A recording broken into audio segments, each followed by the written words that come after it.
how to change Bitcoin address on Robinhood. In this video, I'll explain how to change or update your Bitcoin address on Robinhood. First, make sure you have downloaded Robinhood on your phone.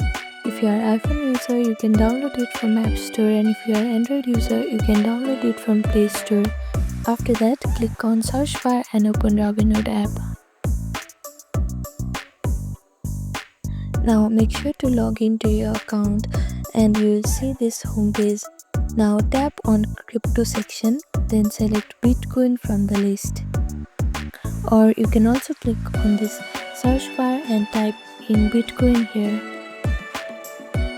Now tap on send or withdraw depending on your version of the app. This is where you enter the new Bitcoin wallet address you want to send funds to.